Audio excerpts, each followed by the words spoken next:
Hi, my name's Eddie Bloom. I'm the founder of Bloombar Watches.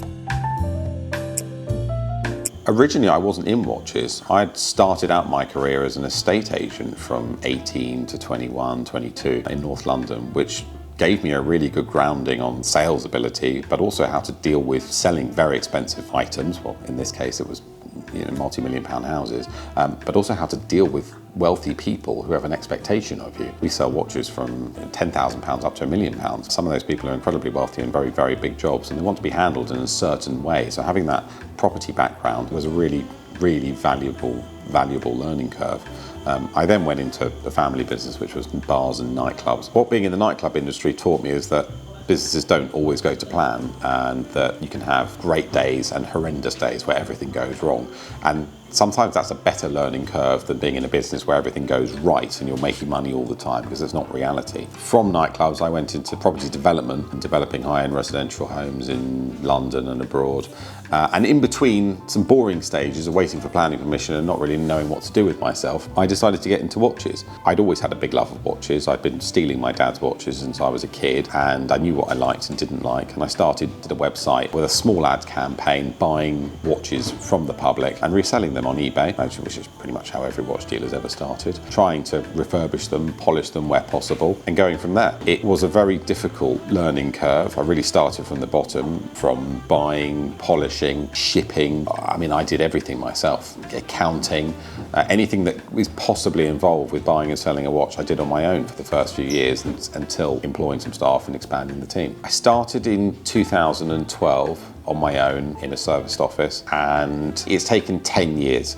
I think in year one I sold about £100,000 worth of watches, and 10 years later we are somewhere in the region of 15 to 17 million a year of sales now. So it's been a difficult road, but definitely worthwhile, and we've built a great business.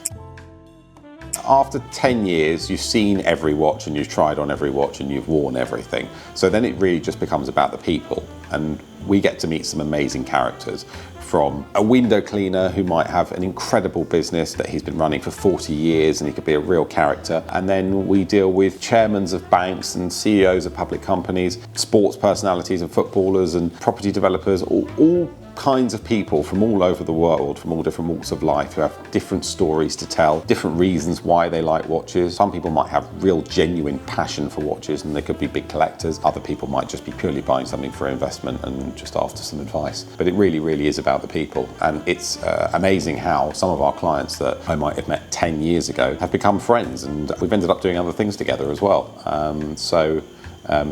That's definitely the drive for me. That's what keeps me loving dealing in watches. The watches at the end of the day are a commodity. We have a lot of knowledge for them, and we do love them, but I think we love the people a bit more. Over the time I've done it, it's got far, far more competitive, and we've seen lots of people start watch businesses. Some succeed, many, if not most, have failed. It's a very, very challenging business to get into. I was lucky that I had a bit of a property financing background. I knew how to raise money, and I massively underestimated how much money you needed to buy large quantities of watches. And that's probably the hardest thing, is having enough money to do it properly. If your aim is to become a one-man band watch dealer and you've got a couple of £100,000 to put into it, you might end up with a half-decent business. But if you really want to build something quite big, you need a lot of money behind you. I mean, talking about capital requirement, when I started this, the average price of a watch that we sold was £4,000. 10 years later, the average price of a watch that we sell is £24,000. So if we wanted to buy 10 watches in a week back in 2012, we needed £40,000 available. We now need £250,000 available, and we're buying and selling every day of the week. We sell anywhere from 1,000 to 2,000 watches a year. So it's a huge capital requirement that's required. And sometimes you're selling loads of watches, sometimes you're buying loads of watches, sometimes you're not selling as quickly as you're buying. So there's a lot of moving parts that go into it. You need to be prepared for that, and you kind of need to be a jack of all trades, and really, really know how to deal with people, because it requires people having a lot of faith in you. You're selling them something incredibly expensive sometimes, which if it was another asset or a property, it would involve lawyers, but with a watch, it doesn't. So it's not always easy. I think if I was to start again, I'd probably have someone by my side who's really social media savvy. The world has changed massively since I started. The importance of, well, print media is, virtually gone. Even PPC advertising has changed massively. What we spend on that has diminished massively over a 10-year period, and now it's all become about social.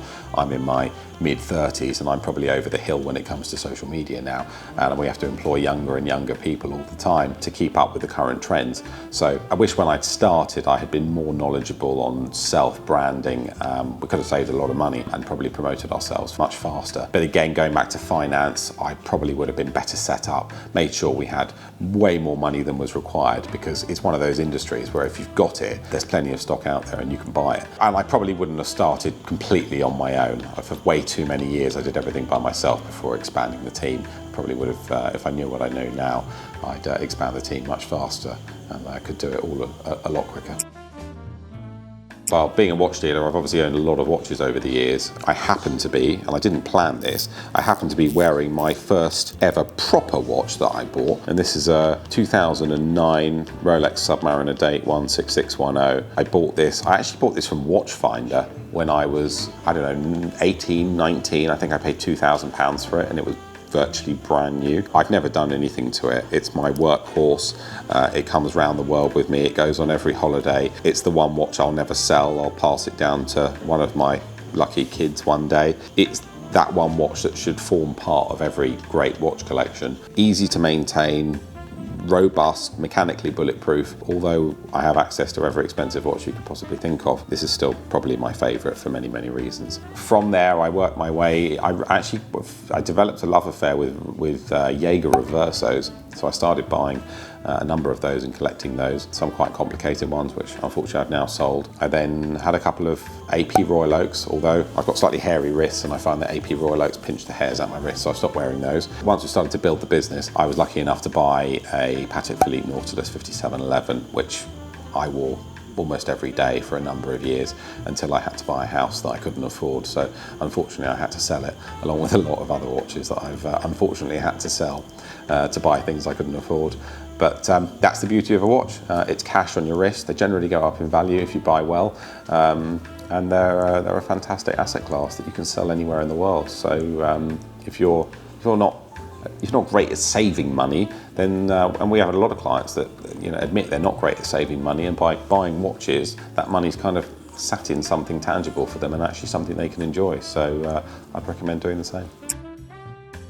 Although it's kind of a family-run business, me and my cousin work here, which is why I class it as a family-run business. It's not really. It hasn't been running for generations, but I started it and I wanted it to have the ethos of a family-run business, somewhere where regular clients could come in and meet the same people and feel very at home. We tried to create a kind of living room environment where you didn't feel pressurized to buy something, and if you were coming to sell something, you just felt comfortable doing it. That was really important to me. We don't have big flashy retail stores. A lot of what we do is online, but people are welcome to come in and see us. Even if they're not coming to buy a watch, some of our clients just are passing, or their office is around the corner and they just want to come in for a chat or a cup of tea or something to eat. In that sense, it's a really happy place to work. We have dogs in the office, and little things like that make people feel comfortable. Sometimes people have to sell something that they don't want to sell.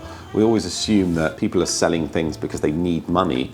Well, sometimes that's not the reason. Sometimes there's been a death in the family and they've been passed something on, and they just don't want to be attached to it anymore. Sometimes they really do need money, and that can be quite a sensitive subject too, and it requires being in an environment where they feel comfortable to sell that item that they don't necessarily really want to sell. Having that family, homely environment really helps make that comfortable, where people can bring their kids in or bring their dogs in. We've generally got iPads with kids' cartoons on, juices and kids' snacks, and I don't know anywhere else that does that. Dad coming in on the weekend with two kids and he might have his hands full is always a surprise to them when they come in and we sit their kids down with an iPad with cartoons on, and they can have a quiet experience for half an hour and buy a watch in peace and actually make it an enjoyable experience. And that's just part of what makes Bloombar Bloombar.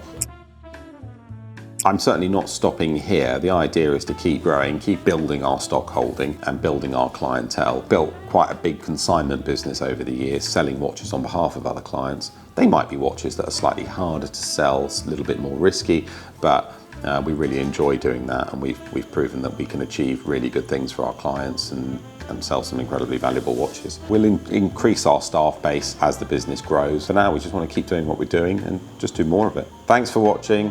Please like, subscribe, or put any comments if there's anything you'd like to say. Bye.